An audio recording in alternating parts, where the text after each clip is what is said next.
Hey, what's going on? This is Bruce Jordan. I've been getting a lot of emails. People are having a hard time finding a job, and these are the three reasons why you're having a hard time getting responses from your resumes and getting interviews. Now, the most important one is going to be last because that's going to talk about how to get you in the door. So please make sure you share this information because there's someone out there that's going to need this information. Number three, you do not put your achievements and how they affected the company financially on your resume. We get thousands of emails a month now. You know what's going on. We're getting thousands of emails a month for employment. You just look like everyone else when you don't put the key characteristics that's going to make us hire you. If you put, I work front desk, I have 1,000 people that say I work front desk. I work housekeeping. I work housekeeping. We have thousands of those. We get those every day. You have to stand out from the rest. So if you have an achievement that you accomplished, let's say you work front desk, your achievement was I sold X amount of upgrades in 30 days. I did this. I sold my roll. I had the highest rollout of all of my staff members in the company, in the region. When I see someone that has a high rollout, it lets me know that they're not doing a bunch of refunds. It lets me know that they're not trying to issue a bunch of credits, that they're not trying to take off fees.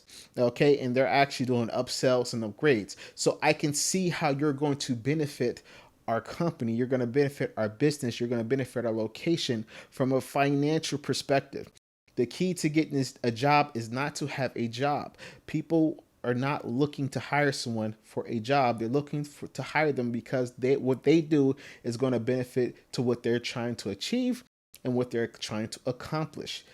That is the key goal. So you have to put your achievements. If you're a housekeeper, you're going to say, "Hey, I managed to clean 30 rooms, and 20 hours or whatever the case may be." You have to show how you stand out from all the other housekeepers. I got employee of the month. I was able to get our review score up from this to that. I was able to get our review score up from a 6.5 to an 8.0. I was a part of that team. So when I'm hiring you, when I'm looking at your resume, I say, okay, this is a true performer. This is someone that's qualified to do this because she was part of a team that took a review score from a 6.5 to an 8.0. Make sure you put that in. The other thing that I've been seeing a lot is that you're not putting what you specialize in. People want specialists. Why do you call a plumber? Why do you call a mechanic? Why do you call all the people that you call a designer? Because they specialize in that. If you do revenue management, you specialize in a certain market. You specialize in a certain hotel on top of your achievements. So if you don't put what you specialize in, what market you specialize, if you do front desk, you specialize in upgrades. My specialty is selling upgrades. My specialty is doing bucket checks. Don't put bucket checks as a specialty. My specialty is fraud investigation or credit card chargeback dispute. How much you gain, how much you save the company with those doing those disputes. I saved the company $10,000 to $15,000 with credit card disputes. With my credit card disputes, you have to list what you specialize in, because if you do not list what you specialize in, you look like everyone else. A lot of people are just they're like an M16. They're just taking a gun and just spraying it everywhere and hoping something hits. Meanwhile, someone may be looking at what you specialize in. If you're a housekeeper, I specialize in deep cleans. My time is an hour and 30 minutes for deep cleans. You have to put what you specialize in, or you're just going to look like everybody else. Now, it's the same thing when you're looking for management roles. It's especially important when you're looking for management roles. You have to put what you specialize in, because people have everybody specializing in something different. My specialty is sales, marketing, finance, operations. Of course, everyone has to know operations, but my specialty is turning around problem hotels.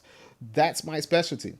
If I'm looking to build a team of people that turns around problem hotels, and your resume says I have turned around 3 problem hotels, I was part of a management team that turned around 3 problem hotels, you're going to look better to me than the guy with the MBA and the PhD because you specialize in what I'm looking for. All right. If you do not put what you specialize in, you do not stand out from any of the crowd. A lot of people are having, especially right now, it's revenue focused. So you're going to do one or two things. Whatever you specialize in and whatever your accomplishments are, whatever you specialize in, whatever your accomplishments are, you're going to put that down from a financial perspective. A business is here to achieve the top two goals. This is not all the goals, but these are the top two goals that all businesses are trying to achieve. They're trying to make money or save money. And that needs to be in your resume of how you did that for another company. And this is the most important. This is the final one. Getting your foot in the door. People are looking for a job when they should be looking for help. Companies are looking for help. They can hire people that want jobs all day long, but they want the performers. They're tired of the regular rigmarole. They're just tired of it. They want key quality performers that's going to get in the door and execute. Me, myself, personally, I don't hire direct anymore. I had stopped hiring direct because I will hire people. And when I hire someone and put them on payroll, I have to pay payroll taxes. I have to pay workers' compensation. I have to fill out a whole bunch of paperwork, file different things with the state. I don't want to go through all of that, and I don't even know if you're going to work out. Your resume will say one thing, but at the end of the day, no matter who you are, results don't lie. If results do not lie, so I'm going to know very quickly if your resume, even with the references, I'm going to know very quickly if you do not match your resume. And I don't want to deal with the headache of doing all the documentation and the correction plans and all that stuff. No. So everyone that I hire, I first put them through a contracting staffing company. And then once they come in through the staffing company, if I feel like they're going to work out, if I can really see what they're going to do. And if after a week or two they don't show up, they don't show me who they are, they're gone. They're gone. I'm not going to listen. We're in the pandemic and we're doing 10 jobs at once. We don't have time to play. Like, this is not a game. We don't have time to play. Either you can do the job, either you can execute. If you're just sitting, chilling, writing out the clock, on Facebook and Instagram and all that other stuff all the time, I don't need you. We don't need you.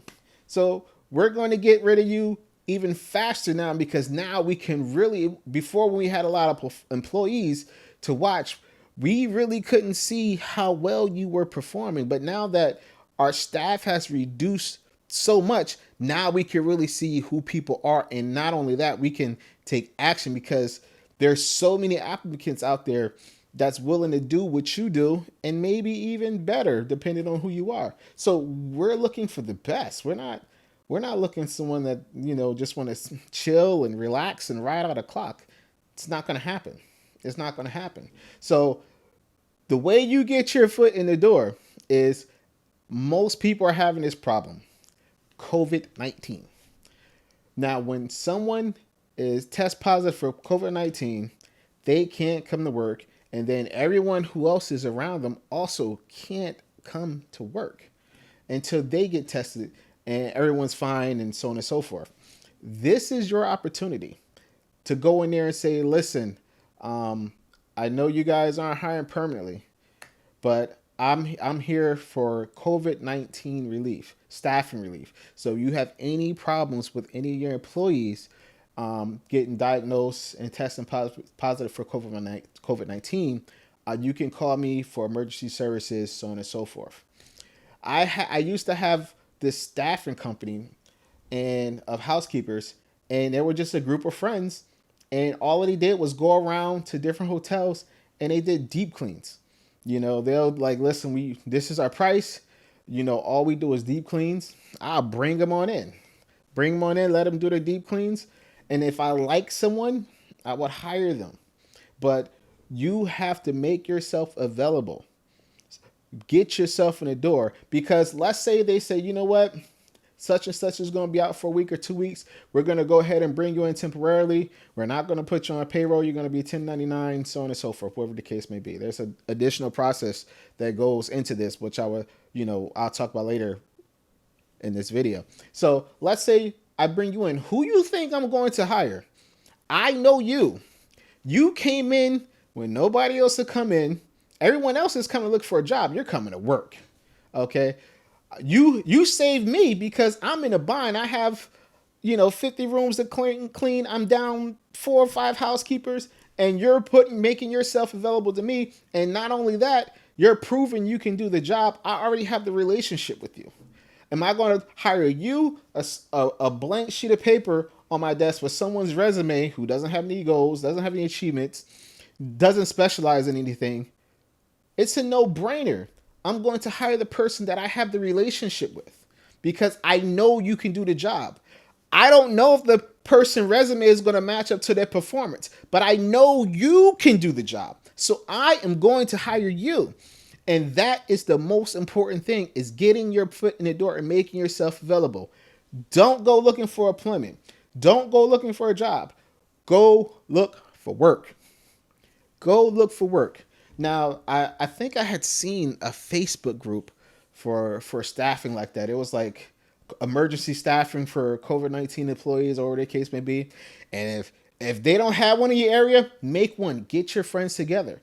Create a Facebook group where we can go ahead and reach out to you and say, hey, I need X amount of housekeepers. Bring your paperwork. Here's your, you're going to be 1099, so on and so forth. Now, if you want to know more information about how to make yourself available for, as a relief employee for, COVID-19 staffing, just make sure you share this post. Also, make sure you subscribe and leave a comment and say, send me more information, and I will send you the email, or I will DM you and give you the information that you're requesting. But this is the reason why you're not finding jobs, because we're no longer we're no longer in a boxing ring. This is MMA, and everybody knows what happens to boxers in an MMA ring. This isn't Pop Warner football anymore. This is the pros, and you gotta prove that you can actually do what you say you can do and execute on it by standing out. Okay, you have to stand out, and those are some of the ways that you can stand out. All right, thank you for tuning in. Let me know if you need anything else, and we'll be talking to you soon. You know what we always do. We're here to make your revenues rise up once again.